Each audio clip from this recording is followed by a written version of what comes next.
Welcome to the Jane's Walk Festival 2020 panel discussions. Well, welcome to everyone. We are just absolutely thrilled. You can't see this, but you might be able to see this, but the ticker of people joining is so inspiring on a Saturday afternoon to have this community of people from all over the world tuning in. Welcome and thanks for making the time for this conversation that we're so thrilled about.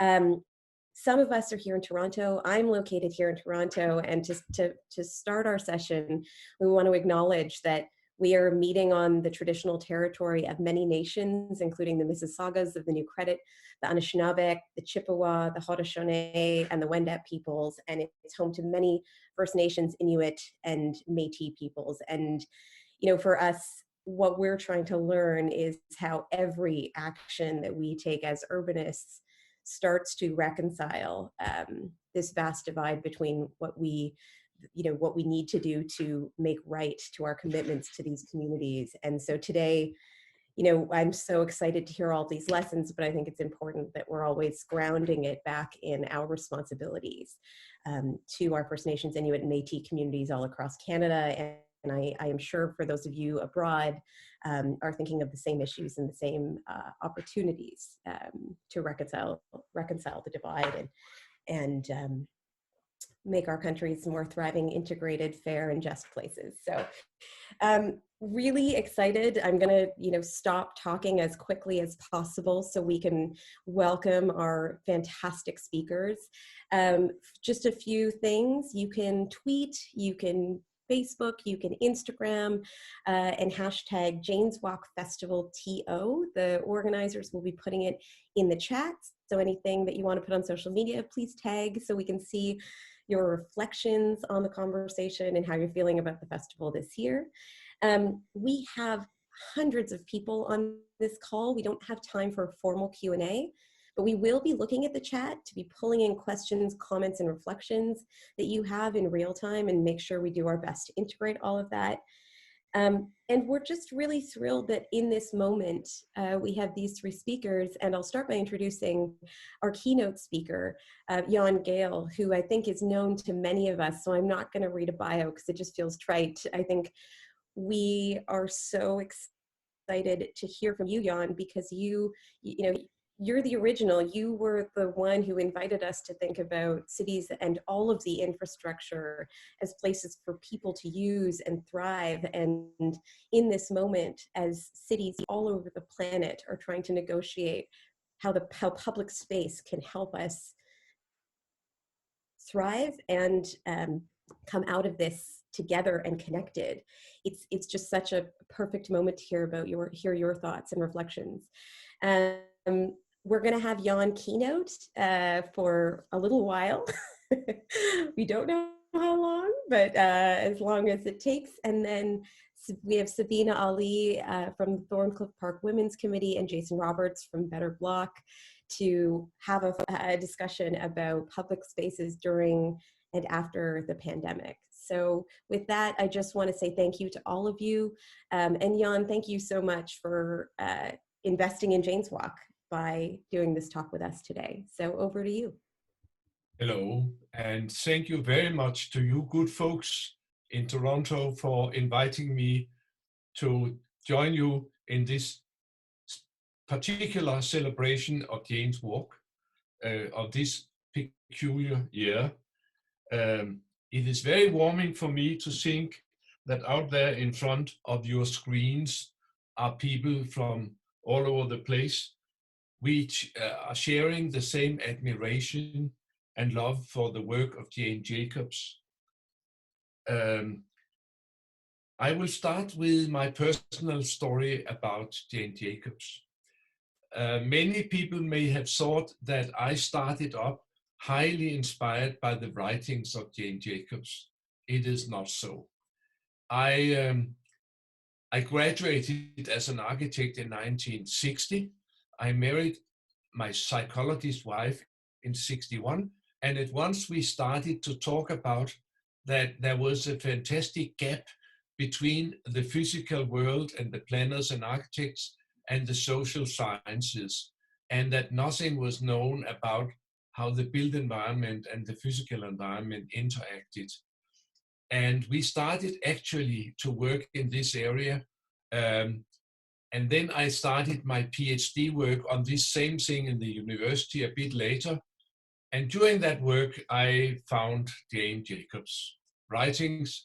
And that was exactly from 61. I started around 65 in earnest with my work. And for many years, I did not meet up with Jane Jacobs, but we started to have a relationship. We were sending letters.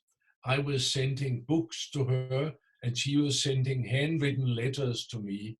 I have a very famous letter framed in our office from Jane Jacobs, 2 pages of handwritten stuff, because she heard I was in a wheelchair after having tumbled down a stair somewhere. And she felt very sorry for me, but said it's lucky that it's mechanical and not medical. But that means when they mend you and your leg is all right, you can come over to Toronto and we can together make Toronto much better. I was lucky enough to meet up personally with Jane Jacobs. It was rather late, in a few days before 9/11. We sat on her porch in Albany Avenue and discussed all kinds of subjects, but mostly we discussed whether the new urbanists were like the emperor's new clothes or whether he had some clothes on. That was very interesting, and she was great. And that was my little story of Jane Jacobs, who I feel very close to, because for all the years I worked along the line which she started to introduce in 1961 with her book. I will tell you a little bit about where I am at the moment. I'm sitting here at my desk in Copenhagen, and I'm talking to you in Toronto, in Canada, and all over, and sending special greetings to Jane in Montreal. It's not that Jane, it's another Jane, but I know she'll be listening. And for all of us, it's a strange time. Here in Denmark, the government was very quick in closing down the whole country. It happened 6 weeks ago and was very drastic. And I personally am very old and in the risk group. And we have been strictly closed down, partly by the government, and in my case, also partly by my very loving and therefore very strict doctor daughter, C'est la vie. I graduated in 1960, I told you, and now I'm in my 60th year of being a full-time architect working on these lines as missionary for cities for people. And for the first time I can recall, for the 60 years, I now had a solid holiday of 6 weeks, 6 continuous weeks. And my sweet daughter, doctor daughter, she tells me that I could well continue to be locked up until the end of the year. That is indeed a long time. And admit it, I miss going along, singing face to face, together with all you people, the gospel of the better cities. Even if my life,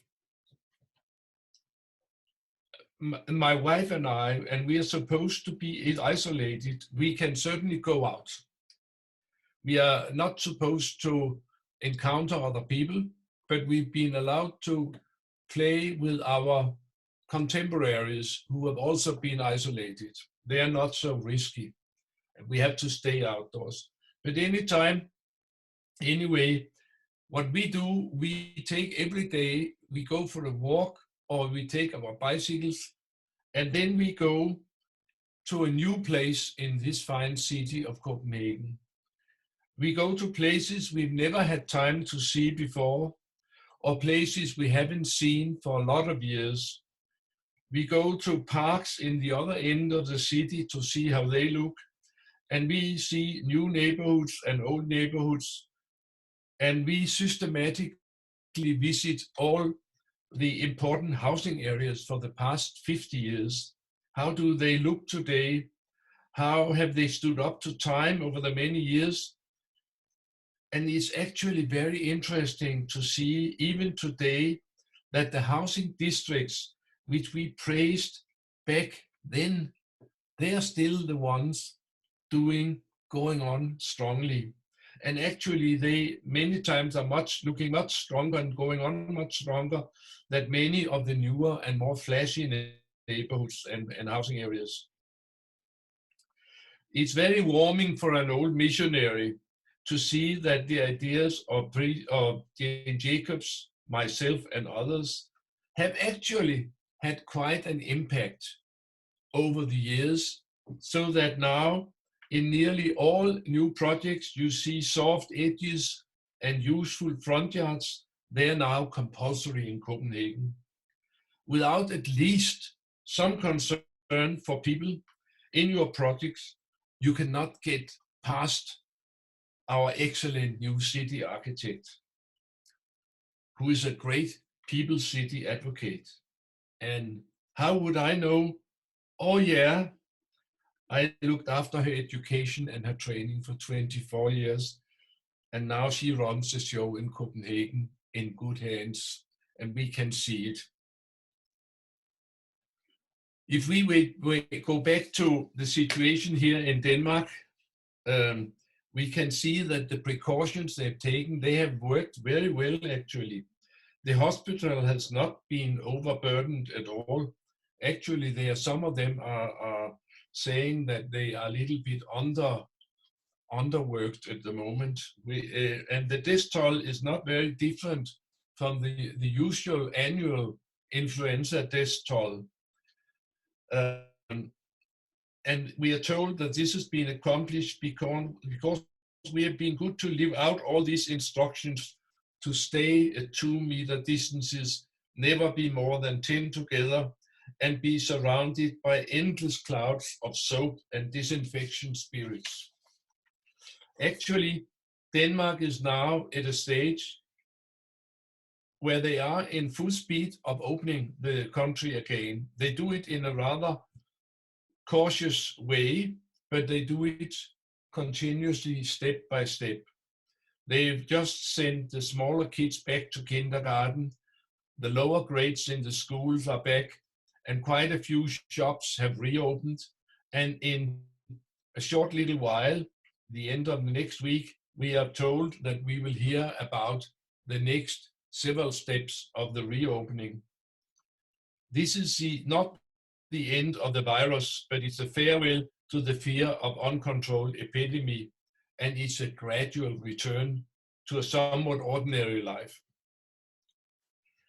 Of course, I have met many journalists who ask what will happen after this corona crisis. Will we ever come back to the world we knew again?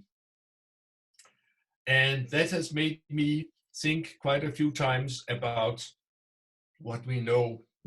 And it's for sure that throughout history, our cities have and habitats have endured endless many catastrophes. There's been fires, earthquakes, wars, inundations, terror, and certainly many epidemics. There's been plague, cholera, tuberculosis, Spanish flu, polio, AIDS, SARS, Ebola, to mention but a few.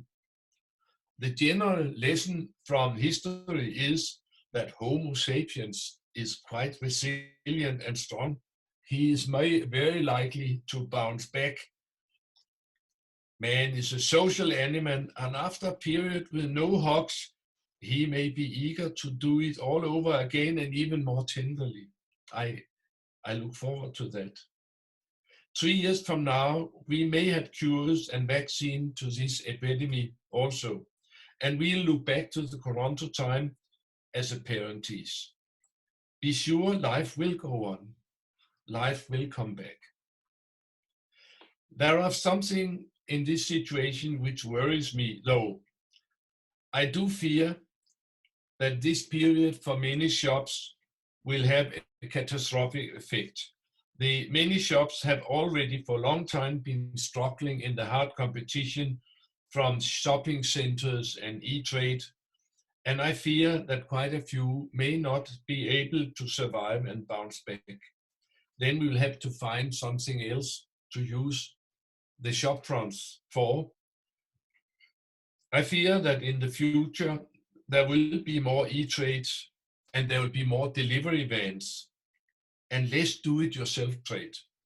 To me, that is a very sad situation. And instead of people going down to the main street and the shopping streets and do their own trade, we'll now have bloody delivery vans going up and down all hour, while people are sitting behind their screens in the house. That's not a very nice perspective, but it's likely that it will take a turn towards that.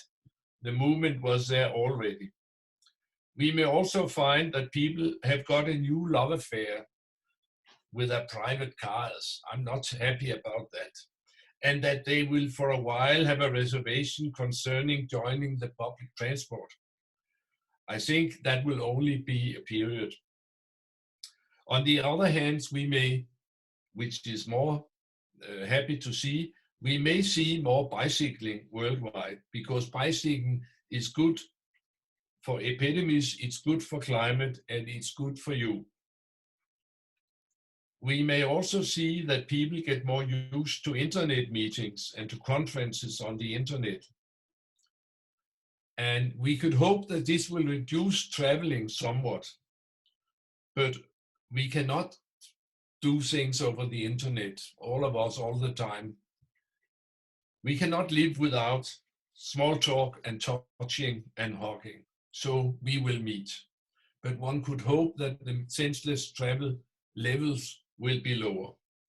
Good things we can expect, I hope, is less senseless traveling in all directions. Hopefully and very likely, air travel prices will go up and it will be considerably more expensive. We'll have to think more about traveling for far distance. For a long time, it's been unrealistic cheap to fly and to travel. And we've seen this absolutely senseless mass tourism, especially in the later years, developing, completely ruin the places all over the world, plus, of course, ruin the climate. We hope there will be less mass tourism after this. I hope so. And maybe we even can hope that the cruise ships will be far and few and far between. Cruise ships are some of the worst. They are not giving any economy to the places they visit. They just pollute and ruin the places. Stop them. Whatever happens, I have great confidence in Homo sapiens as a social being. He's had a long development story. He has the greatest interest in his life is other people. This will not change. We have a history of millions of years in our past biological history. We have seen many instances like this before. A little influenza cannot materially change this unbroken line of human behavior. We will have our lively people places back, and we will have the people cities back teeming with life. Life will go on. Jane Jacob would have liked this, and so do I. I look much forward and can actually hardly wait. Take care out there, all of you, and au revoir. That was from Montreal. Thank you, Jan. And for those of you joining the call, and I didn't share this before, when we were sort of doing the panel prep just ahead of this call, we were talking with Jan about, how long his talk would be. And he said, I've never given a talk less than an hour and 22 minutes. So I think we all need to applaud him for this amazing timeliness today.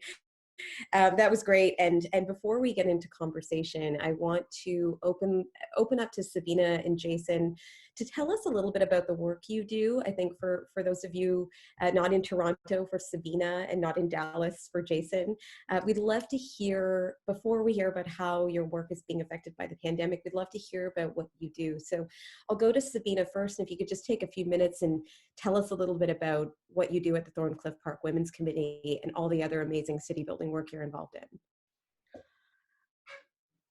Thank you, Zahra. Um, as you know, the vision of Thorncliffe Park Women's Committee is all about placemaking.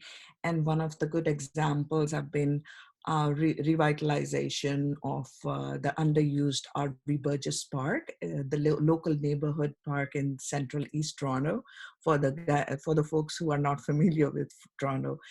And the park animation programmings that we offered for this low-income community. Our work has been, really appreciated everywhere, and it was all about bringing the community together to use this underutilized green space, R.V. Burgess Park, as their backyard. So our biggest challenge in this low-income new immigrant community was how to bring people out to use this space. We really wanted them to use this space as their backyard. Most of them are the newcomers to Canada, and especially the women who experience stress and isolation on a regular basis. So we really wanted them to use this public space, common space, where they can, meet their neighbors and, may build friendship and also enjoy that particular green space.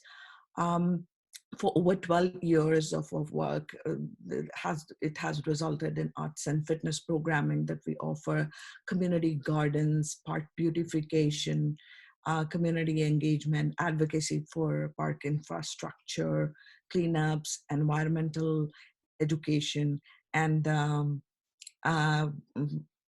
the only outdoor permanent tender oven in all the North American parks, and our very famous weekly community markets, or you can say Friday bazaars, and the recently launched Park Cafe. So this has been, all our work, and we had been with the markets, and all our aim was to provide this public space as a storefront for the newcomer women. First it was mainly focused on building their confidence and building friendship and building their self-esteem. But again, gradually I don't know how it changed, and we realized that it is also having an economic impact.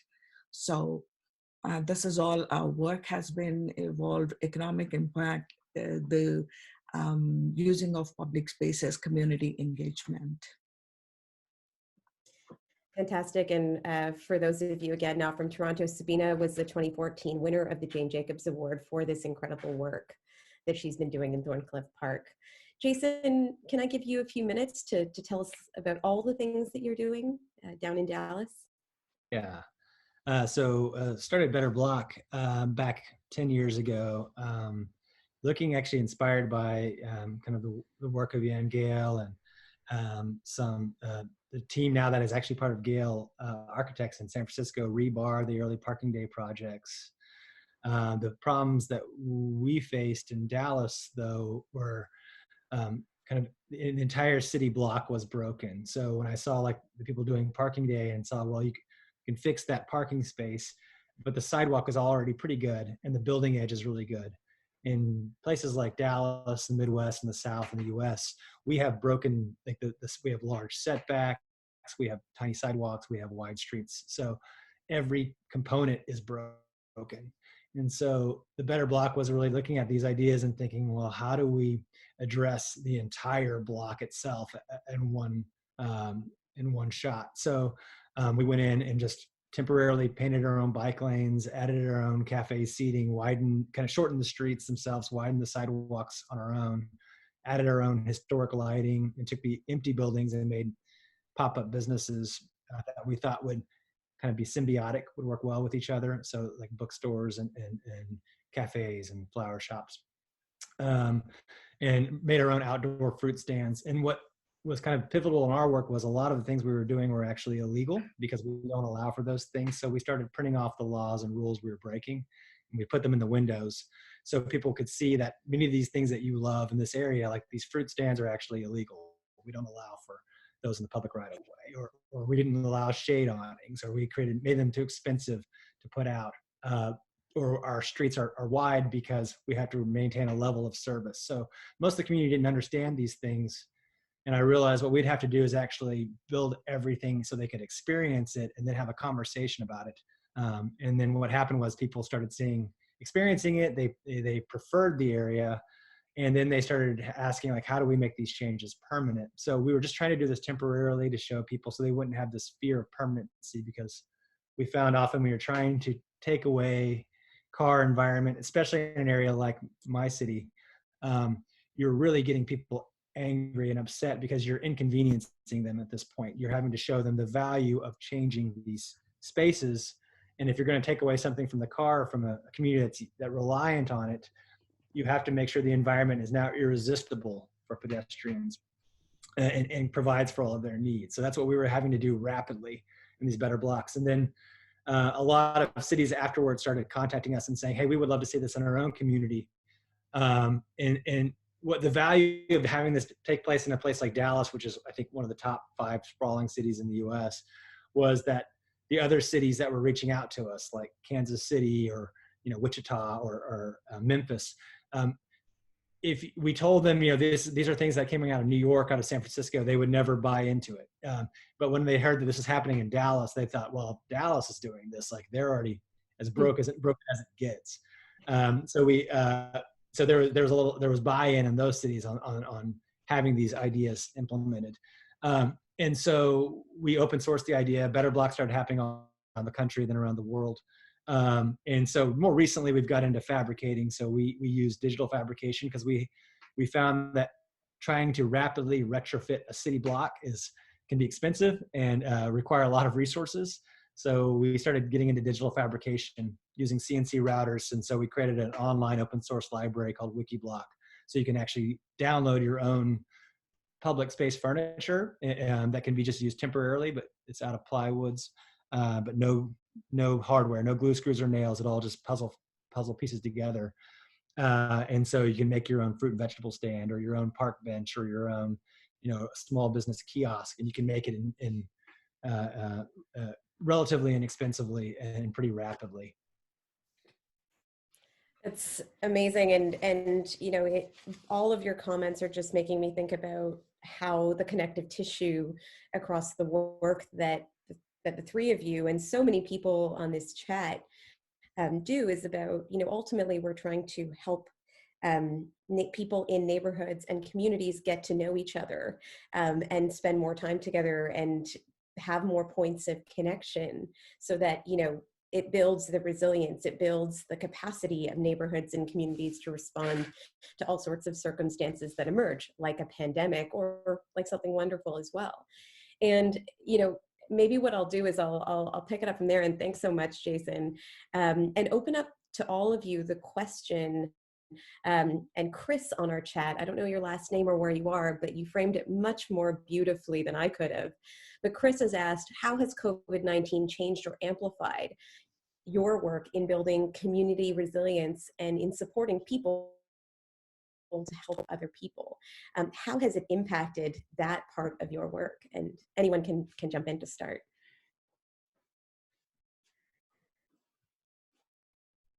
I can quickly say for ours, since we were fabricating and making these public space furniture for people and uploading these designs so anyone could download it around the world and use it, we had the equipment and the design skill set to start manufacturing other things. So we went from building fruit and vegetable stands one week to making face shields for hospitals another week.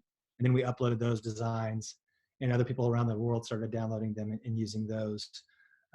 Same thing with fruit and vegetable stands. I also own a small restaurant, a little jazz bar in Dallas. And so we had to quickly turn our restaurant into a grocery store because we had all this inventory.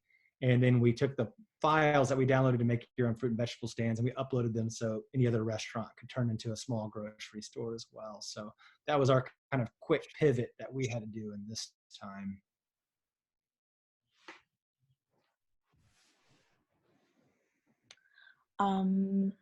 I just wanted to add and say what I felt during this crisis is like we realized the importance and the value of public space in our lives.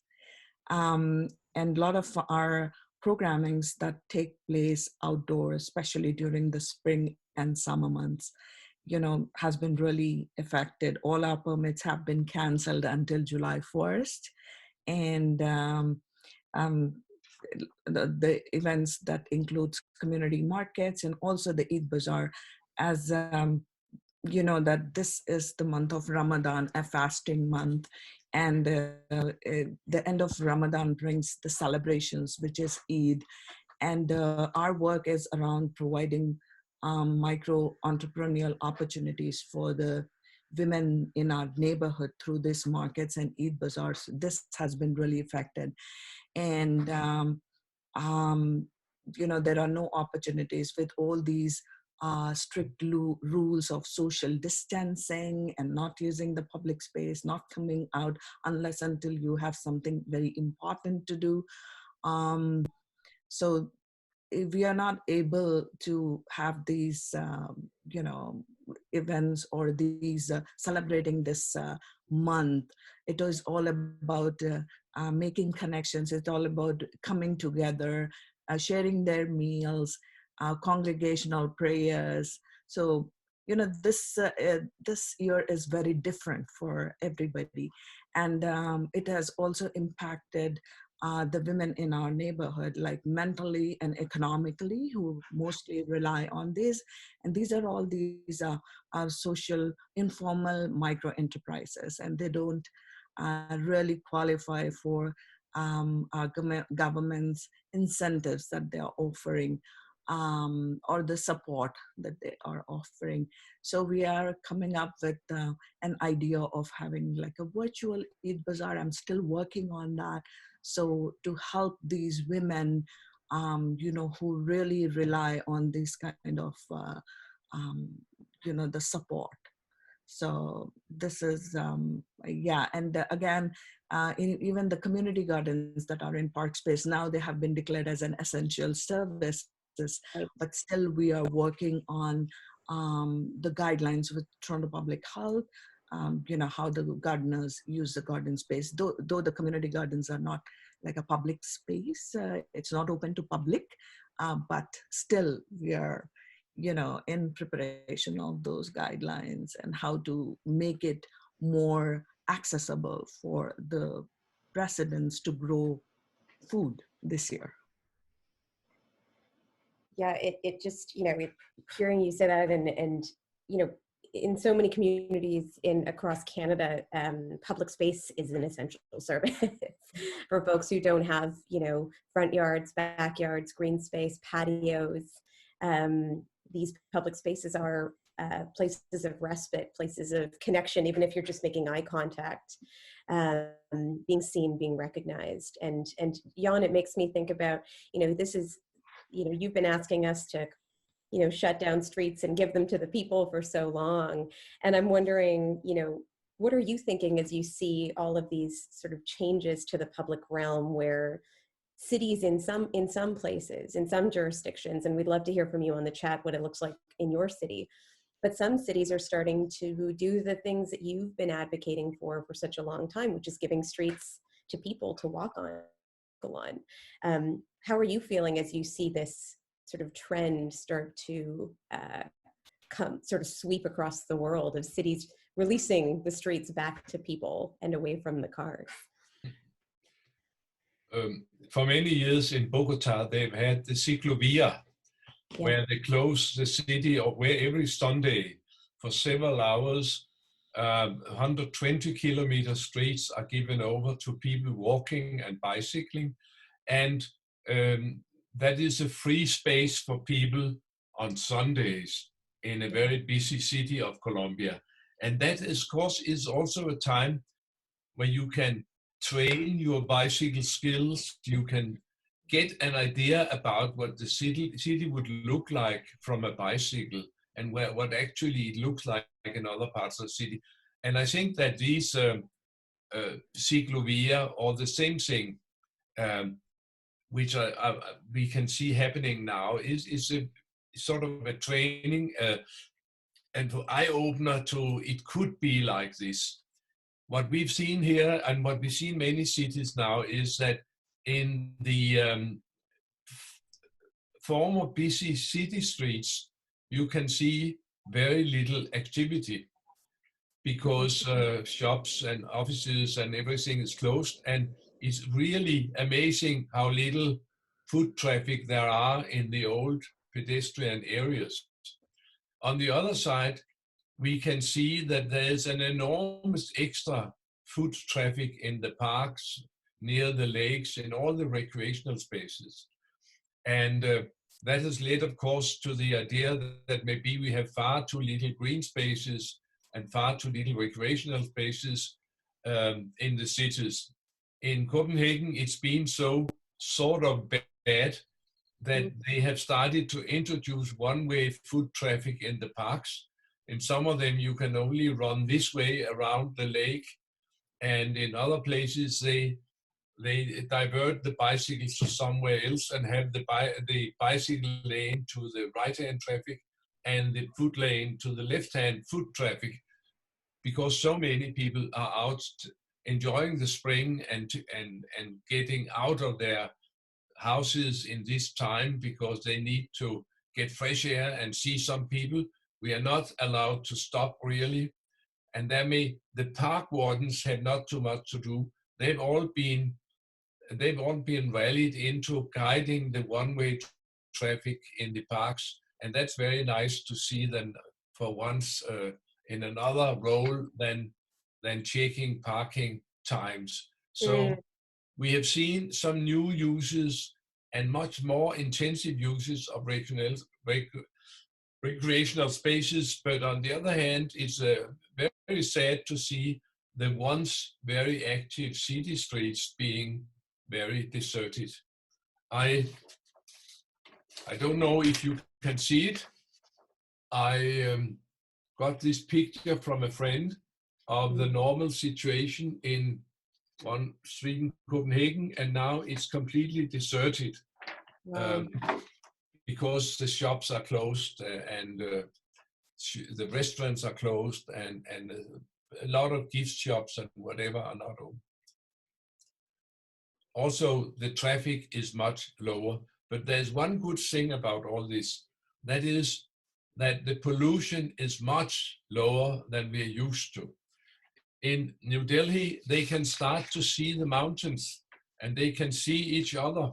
I don't know if you can see anything, but this is before and after. So we may learn something about how polluted and how noisy our world actually is. And we may enjoy at present the relative silence. There's no flights going low over your house anymore.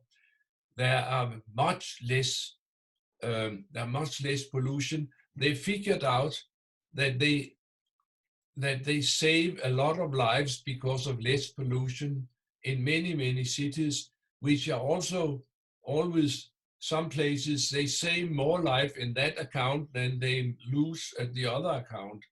So it's also a wake-up call of what kind of silly world we have organized. And regardless of what we do, we have to address the climate issue. And if we can do the reopening of our communities and at the same time take 1 or 2 or 6 steps towards a better climate environment, then we can get something very positive out of this situation.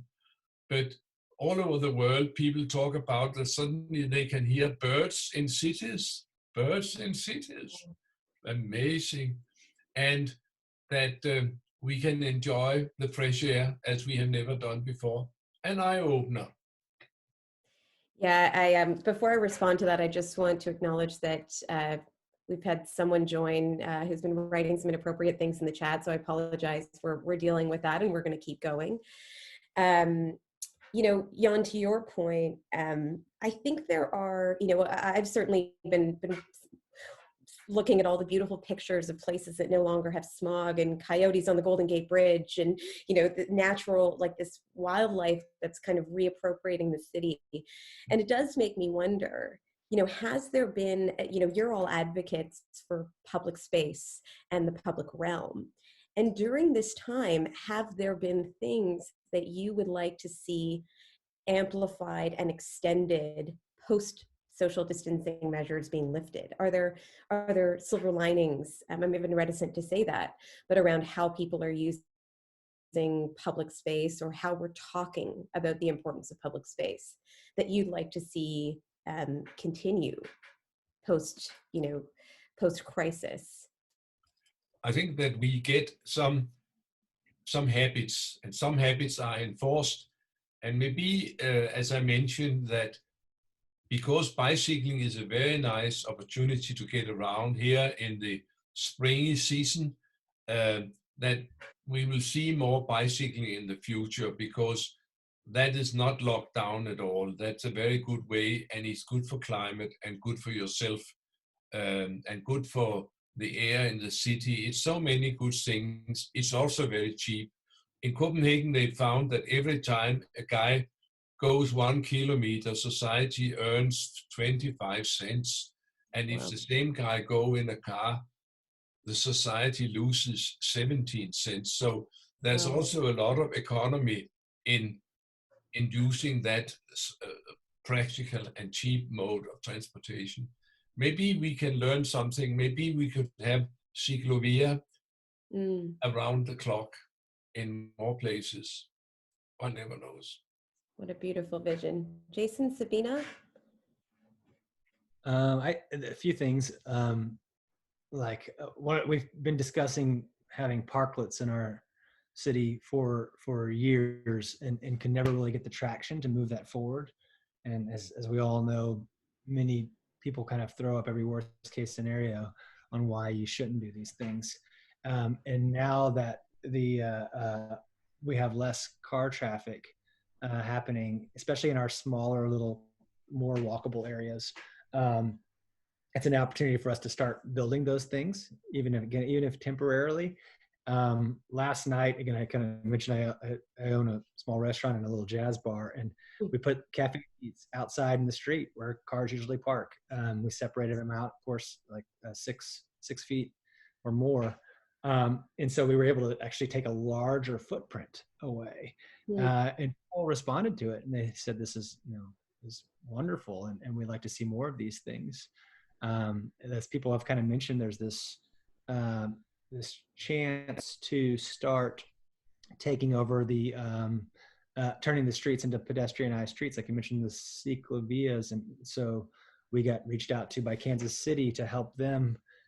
They've developed a neighborhood program for neighborhoods to go ahead and vie for these in their own communities. And so that way the residents can be the ones that start asking to test these ideas out. And we're uploading these files you can download to make your own barriers and make your own wayfinding signage. So kind of using that kind of open source, digitally fabricated model. And again, as I mentioned, the end users you're seeing as well, the restaurants turn to grocery stores. Like that's something that fills in this food desert issue that we face in these sprawling environments, because our separation is so great. The idea of getting your needs, your small fruits and vegetables and now toilet paper can be handled by your small restaurant or cafe on the corner. And so it's giving us a lot of chance to test those ideas and see, does that really work? The other thing I've seen too is we've been sending our jazz bands out into the neighborhood to do block parties in the neighborhood. So people will, because the musicians needed money and we couldn't figure out a way to pay them. And so what we learned is like, well, people had birthday parties still so they could hire the band. The band would set up in the front yard and play, and then all the neighbors would kind of come outside as well and watch them. That's one of those things I really hope does stick around, because it gives you this culture of arts that within the neighborhood that is really fun to see. And then, of course, we hear neighbors all saying around here, I'm finally talking to my neighbor now, and I hadn't really ever talked to them before. I mean, people are setting up their lawn chairs in the front yard and having, cafe, experiences in their front yard and grilling more as opposed to their backyards here. So that's been nice as well. I hope that hopefully that'll stick around. Sabina, you're on mute. One of my vendors, he emailed me telling that he really misses the park family this year, which was so touching for me. Like, I really miss that gatherings, meeting people who you meet on regular basis too. But again, that is the place, that's a common space for everybody in the neighborhood where you're meeting each other, youth walking around and meeting their friends, having food from the cafe and the food vendors. So this has been really a different year for us. And the recent announcement by the city is like considering the sidewalks one way to considering making sidewalks one way to make it easier for the people to maintain that social distancing of 2 meters apart. So, and it might be a little difficult to enforce that, but again, they would be like a signage to indicate the direction of foot traffic given sidewalk is reserved for. So, I mean, that is something that is coming up. So, yeah, I mean, there are a lot of things that that has been changed and and will be changing, and I think we need to make ourselves comfortable, wearing the masks and following social distancing, even after this gradually reopens. It does, it does make me think everyone's learning how to smile with their eyes now. You see people's faces sort of like this, they're smiling underneath the mask. Mm-hmm. And Sabina, as you were talking, I'm conscious of the fact that the neighborhood that you come from has very dense vertical living.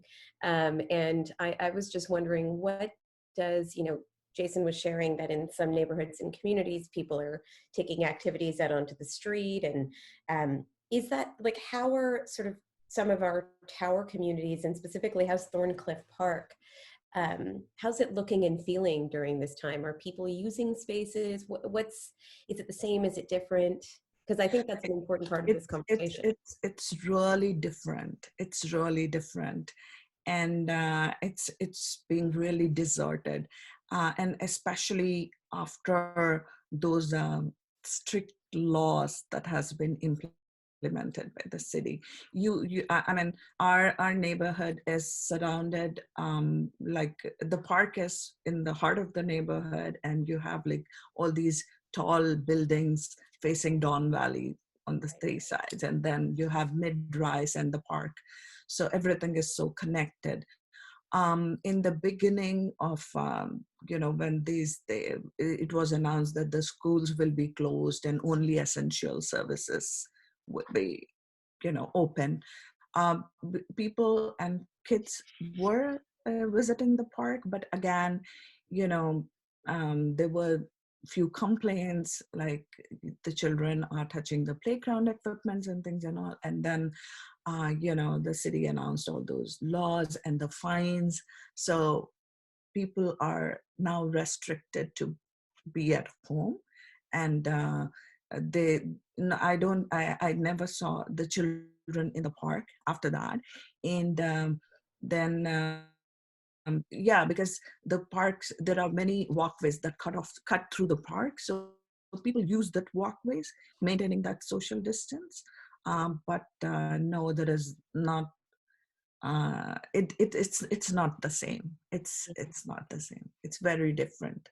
It's very different, and that is the reason, you know, we are trying to provide that gathering environment that usually happens this through the virtual market, so that, you know, people, women sitting at home can buy clothing, jewelry, you know, for the Eid celebrations while, you know, at home. Yeah, it's I think it's just, it's so interesting. Even in a city like Toronto, you go from neighborhood to neighborhood and they're dramatically different. But you know, in downtown neighborhoods, people are appropriating space and people are you know, taking ownership in different ways. And then you go at different parts of the city, and it's just so glaringly obvious that part of what we need to do, you know, coming out of this pandemic, advocate for proper public spaces and shared spaces in all of our neighborhoods. So people aren't just, you know, having to create their own, but they're actually designed for them, like the space that you've been working on. I am interested, there's so many great questions. We've shut down the chat, but we are still taking questions. And a question that just got posted, what do you think will be the most important change in the city, in cities after the pandemic? What will be sort of the main issue that we should be focusing on to create vital and thriving places? And that can be put to any, but Jan, that was put to you, so maybe we'll start with you. Yeah, as mentioned, I am worried that the shifts we have been seeing for quite a while, that a number of specialty shops are stopping or missing in the street picture, in the shop fronts, that this phenomena will accelerate during this crisis. And as I told you, then we will have to work very hard to find new purposes for these shops.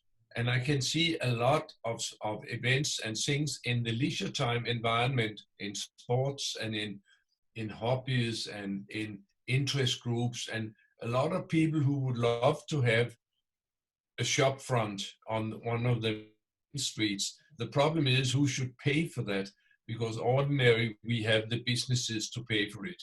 And that is really something we will have to find out, because we have already lost many shops, and we will lose more as time go on, and we will need to save the main streets and the meeting places, because maybe we can do without a shopping street, but we cannot do without a meeting place in our communities. We need a place where we can put the Christmas tree and the Christmas decorations and the Halloween and the Carnival and all the festivals, whatever. And we need that, and that has been allocated generally to the central places in our cities, which have been run economically by the trade. And we'll have to work hard to keep up this, because without a meeting place, we have not a community, not a neighborhood, not a city.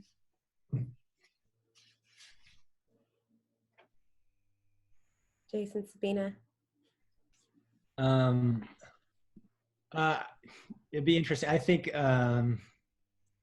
just seeing what we've seen in our community, fortunately, some of these small businesses have been able to adapt and create this new services that are more multifaceted. So I do think there's going to be a push for decentralization that's going to occur after this. So, and I think with that, because we found that all of our resources are coming out of just a handful of areas, allowing for more kind of multi-purpose things to occur in a community. I think that's going to come out of this. And I don't know if I don't know I think there's good and a bad to everything that's going to happen.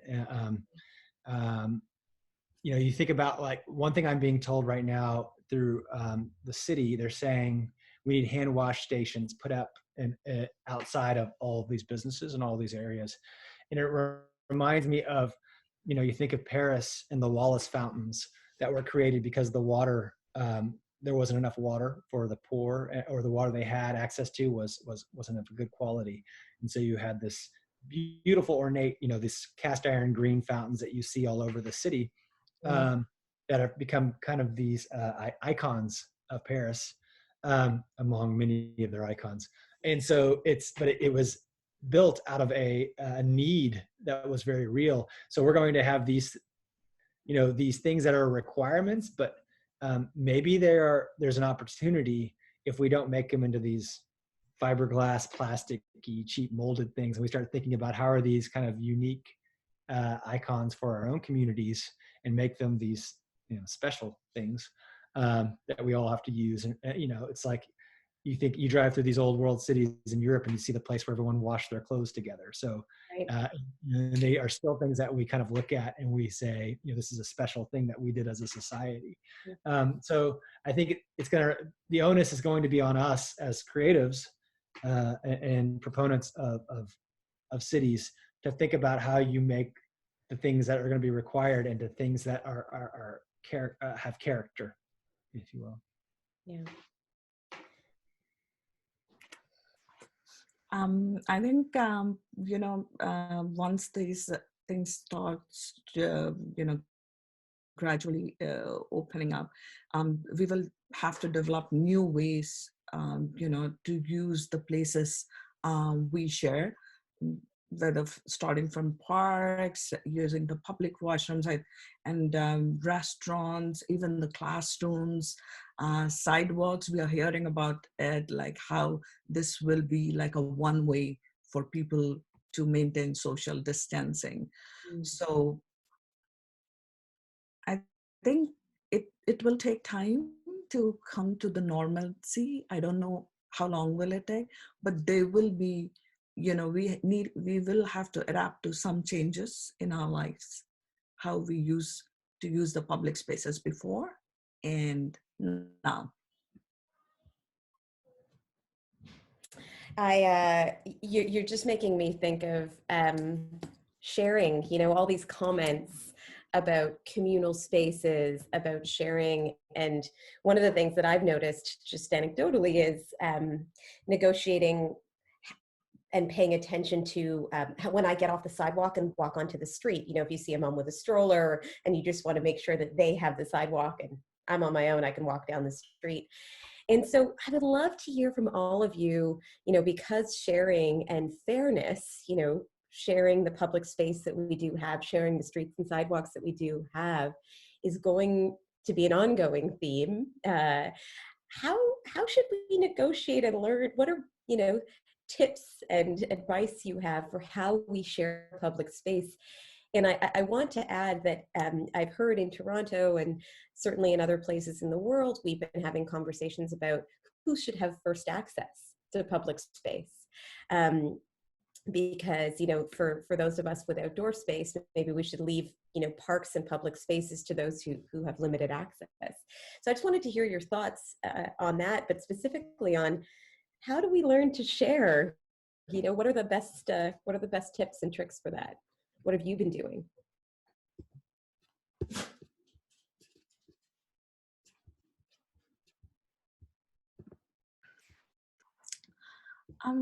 And we don't have to categorize like who would get the priority of using the shared place. It's just like, you know, Zahra, it's like how it's all how you drive the car. It's all like, it's like you're having that understanding.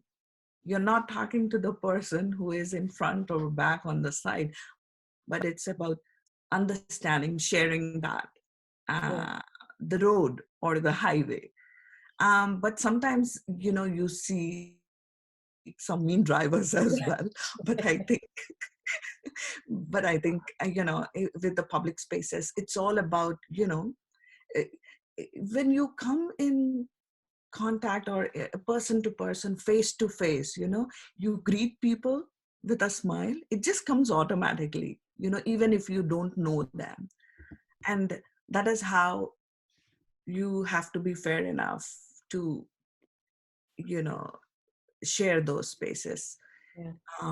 I mean, I don't know how to describe it, but you know, I am not using maybe the correct words, but I am just thinking about like how we drive our cars, how the logic that we use during driving or even bicycling, you know, like that It's is such a how. good analogy. It's this sort of tacit code that we all sort of learn to adapt to as we drive. Yeah, it's a great analogy. I think I'm noticing, at least when people are passing each other, we're just seeing more eye contact and acknowledgement, and saying, look, I acknowledge your space and my space, and I'm also trying to be respectful of that, where we typically just traverse a sidewalk, you know, heads down, not always giving eye contact. And so there's kind of more of this head nod and like, I'm going to give you your space and give you my space. So it seems like there is this just more of a little bit of a connection that I'm seeing that I didn't see nearly as much, you know, which I think has, you know, a carryover maybe to our bad habits in driving, that we're starting to like trying to be more thoughtful and acknowledge people as we see them in our neighborhoods. Yeah. Jan? Yeah, I think there's also some stronger issues at large here than just passing each other on the sidewalk. Generally, what we can see is we know that this epidemic hits very badly among the older and the weak people in society. And when we have all these restrictions, it has to be some great solidarity that all you guys have to be careful to protect these guys especially. And there was, what we've seen in this part of the world is a great community sense where everybody feels a responsibility for doing what they have to do in order to accomplish together what they've set out to do. And there was the other day a very moving sequence from Norway where one of the ministers, he made a special talk to all the young people, thanking them profoundly for their contribution to the general health in Norway. And he knew that they were sacrificing their youth and their fun and their parties and their music and all of this to reduce the spreading of contamination, to preserve the situation for their grandfathers and weak people in society. And he did a lot of thanking them and saying that was finally done because that shows that we are a community. We can do this together. We all have to do sacrifices, but when there was the Spanish flu, it was the young people who succumbed, who died mostly of the Spanish flu. Here, there is another flu, which is especially serious for the elderly people. And that means all the rest have to do a lot of things which they need not have to do if it wasn't for that fact.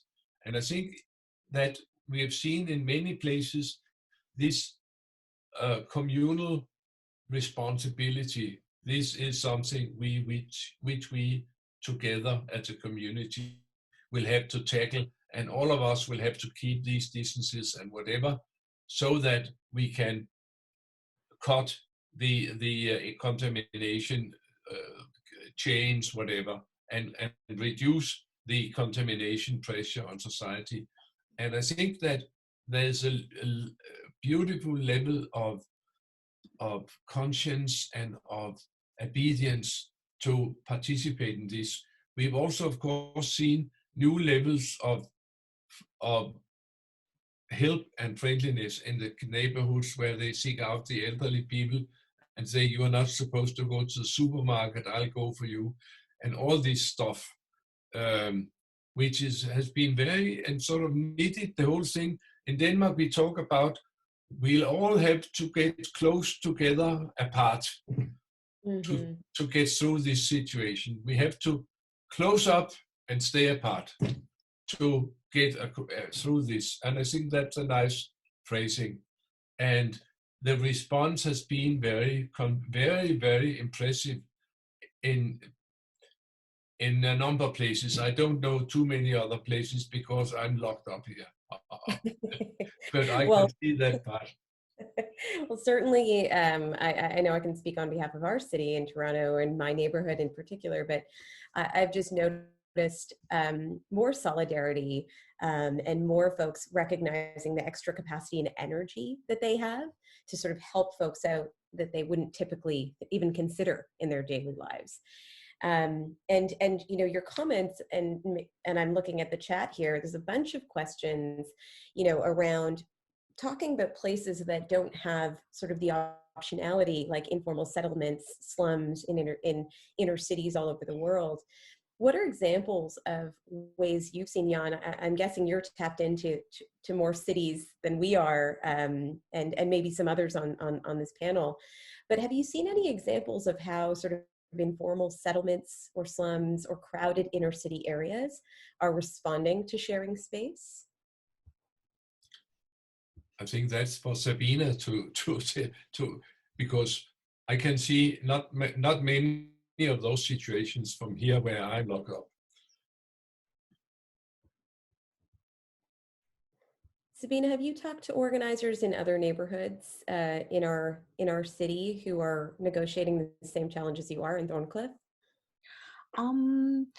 Very few of them who run the food banks and all, you know, like they had been working to provide the food for the seniors and, you know, the food for the needy, but not real. I mean, when you're talking about the public space, the situation is the same because, you know, people are not coming out. Rather, they are coming, if they are coming just for a walk. And I think we even heard in the news that one of the family was, when they were together in the park, they were fined, though they are family. Right. Family can be together because they are in the same home. They live in the same home. So yeah, these are the, you know, challenges. And with the stringent rules and all, people are a little scared as well to come out. Right. You know, because they don't know, like, I know these rules are also important to make, you know, to flatten the curve, they say, to maintain social distancing and all. But at the same time, the other side of it is like, you know, you're fearful. And even the moms of the youngsters, the youth, they don't, after these things have been implemented, they don't want their young kids to be moving around with their friends, you know. So yeah, that is all. I mean, yeah, I can talk about, I don't have much info. Yeah. Yeah, and if folks who are on the chat from all over the world, if you have stories about what are happening in inner cities and informal settlements in your community, we'd love to hear it. So please, in the few minutes we have left, let us know what you're seeing. I mean, I'm interested as we sort of get to the end of our time. We still have about 10 more minutes. So if you have questions, please please populate the chat. But oh, Jan? I was wanting to put a question to you guys. I know that in Toronto you have a lot of high-rise buildings with housing, and you have quite a few places where you have lower stuff. Does these two people who live there and people who live there, do they weather this crisis in the same way, or is it something that it is much easier to weather this crisis in this type of housing than in that kind of housing? I was thinking about, if you live on the 54th floor, can you use the elevator, and do you come out as much and whatever, or is it really confining to you in such a epidemic period to live way up in the sky? Or is it doesn't it matter? I would be keen to hear some answers to that, if possible. Like one of my community members that who lives on, like 22nd floor. I mean, they don't usually come out, and she told me that like it has been 5 weeks that she hasn't stepped out of her home, just because of all these, and the fear of the disease as well. So they don't want to, just invite this invisible stranger in their lives. Yeah, I mean, it, and also when you're going to the groceries, whether you're living in this high-rise communities, and the other housing as well, if you're using big stores, the concept is the same and the rules implies to the same, that you are maintaining that social distancing and you are standing in a queue even to buy food. But a lot of people are using the small stores that they haven't been using before, so that they don't have to stay outside for a longer time and do their groceries and whatever is available. So that kind of yeah. How is the 2-meter distance organized in the elevators and the lifts? Yeah, I think in the elevators, can that be organized, or is it one at a time? No, I mean, the city has realized it's 3 people in an elevator at one time. Okay. Yeah, and the building, the property managers in the beginning when this started, they even posted the signs, and we posted that on our Facebook page as well, like while using the elevators, what is the, how you're maintaining that social distancing. Do you have mouse, what it's called? Mask? Mask? Is that Yeah. Is that compulsory? I mean, the Toronto Public Health has, in the beginning, it was like not required, but now they are encouraging people to, wear the mask. Okay. Yeah. Yeah. Yeah, that's just. And that's what, I think somewhere I mentioned that we just need to get comfortable wearing the masks and following the social distancing. Yeah. Yeah. I'm reading the chat here, and there's folks who live in high rises in different places, and there's sort of a mixed response. Some people are saying that, one person has said that they live on a high floor, higher than the 25th floor, and are too afraid of taking the elevators during the day. I only go out late at night to do grocery shopping. I haven't been outside during the day since March 18th. Someone else living in Scarborough said they don't feel confined at all. Their green space is still accessible and the streets are quiet and there's no speeding cars. Another person on the 22nd floor said they're pretty nervous. They're on the 22nd floor and don't want to take the elevators. Their building suggested they limit it to 3 people per elevator. Yeah. And it's sort of, I've heard a little bit about some of the conditions in our community housing and where elevators don't work, and people are having to take, already they weren't working and now people are having to carry groceries up, flights of stairs, many flights of stairs, whereas, before, even if you had to wait, you could still get an elevator on grocery days, as an example. So like in many cities, this pandemic has really highlighted the inequities in some of our civic infrastructure. And so I to your question, I don't think people are experiencing it the same. I asked this question because I had a conversation with the mayor of Toronto some time ago, where he told that trick and treat in the Thanksgiving period, Halloween, was very difficult in high-rise, so the high-rise kids had to move over to the lower stuff to do their trick and treat. That's just a little example of a little piece of civilization who could do better in one type of housing than in another type of housing. I was deeply moved of the poor kids who had to go to some other neighborhoods to do their trick and treat. Oh. Yeah, and it is interesting just reading about, a lot of folks on the chat. I don't think everyone can see it, but a lot of folks are saying that, in overcrowded communities in Toronto and all over the world, because people don't have enough space in their homes, they're already pushed out to the street because they just need, personal space. Yeah. And so it's interesting combining that with Sabina, some of your reflections around, our mental health when we go outside, because we have to. And maybe that will be my final question, which is, I think everyone on this call sort of knows that public space is so good for our mental health.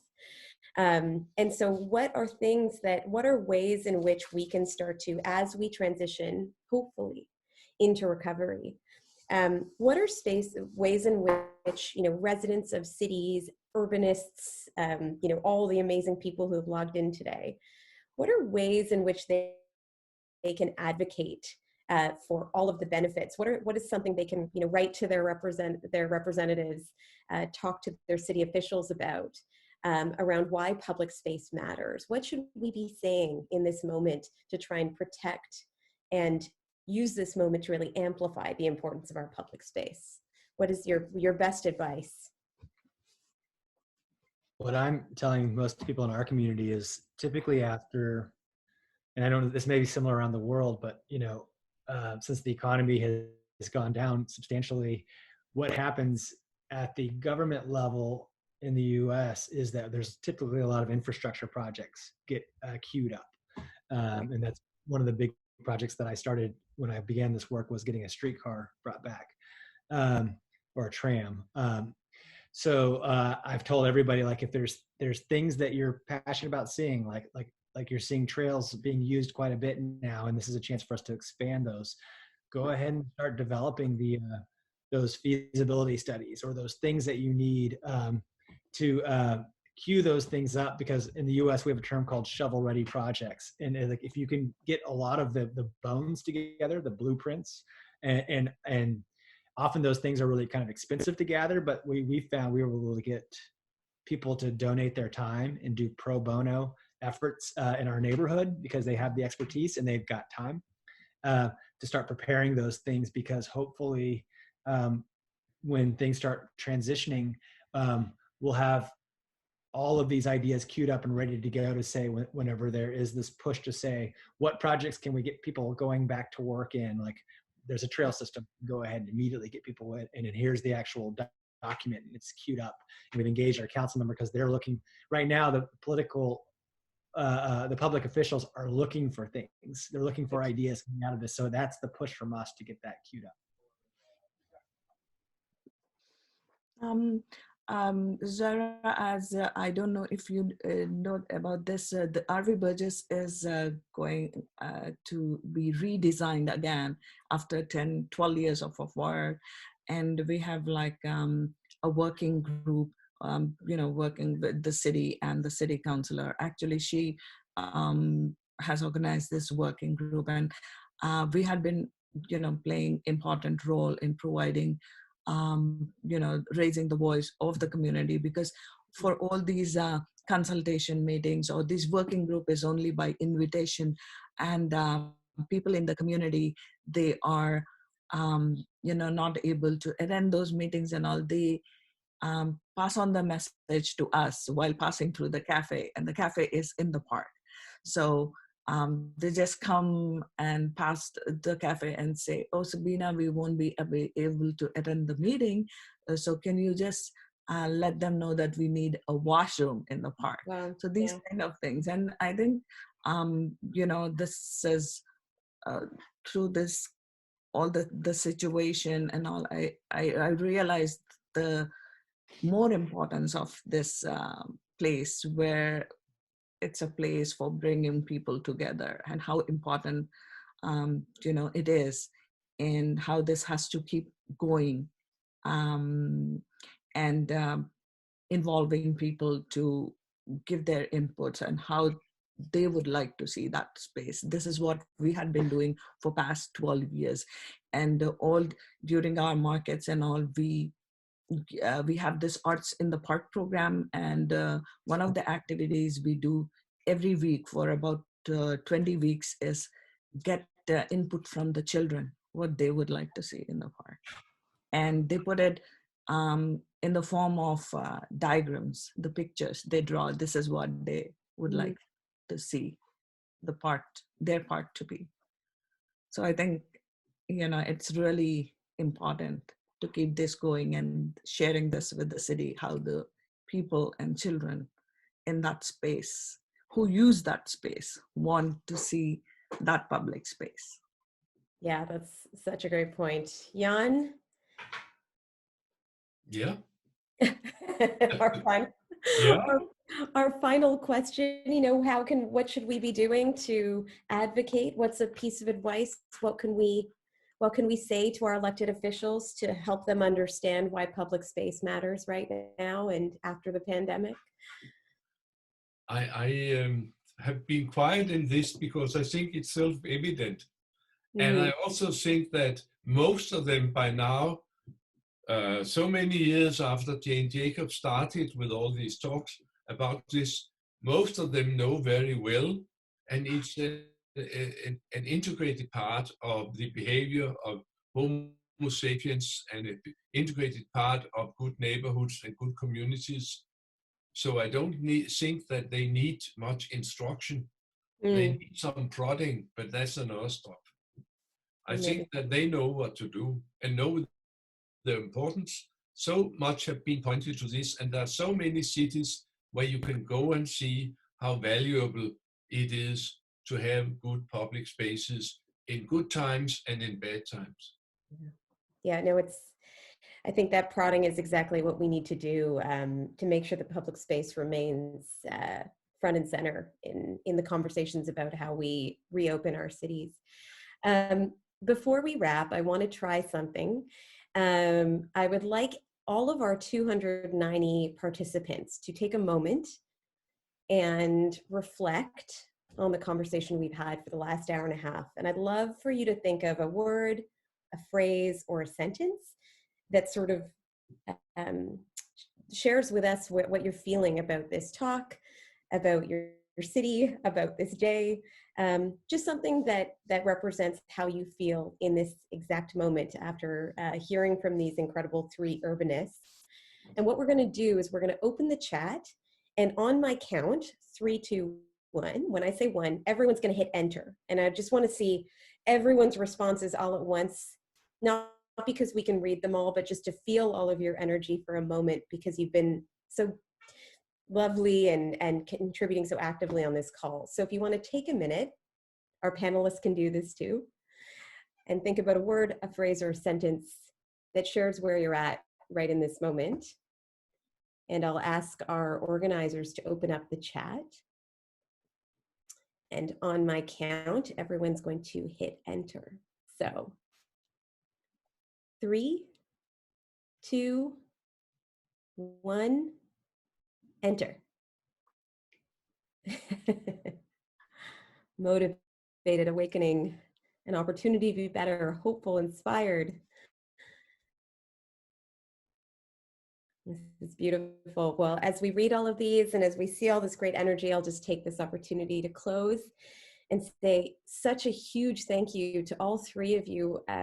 It's just such a treat to spend a Saturday afternoon listening to you talk about cities and your work and your important contributions to the dialogue and but also more importantly to the action around how public space remains one of the most important pieces of infrastructure in our civic life.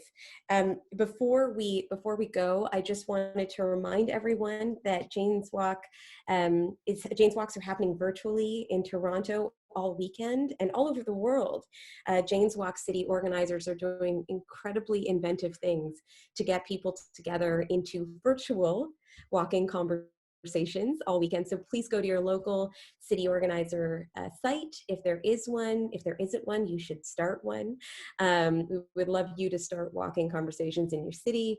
And for those in Toronto, and I guess globally now you can tune in, but we have a ton more panels over the course of the weekend in addition to virtual walks. And one coming up, crowdsourcing for communities. You can sign up on our website. Just a couple things. I can't take any credit for the organizing of this. All of the credit should go to our Toronto city organizers, Igor and Mehdi, who worked really hard to curate this awesome panel today. So thank you to both of you. And again, thank you so much to Jan, Sabina, and Jason for taking time where you are and you know, sharing what you're seeing, what you're thinking during this time. Thank you so much. Thank you. Thanks, everyone. And thanks to all of you who attended. Holy smokes, what great attendance and such beautiful reflections. So thank you. And we'll see you virtually walking this weekend.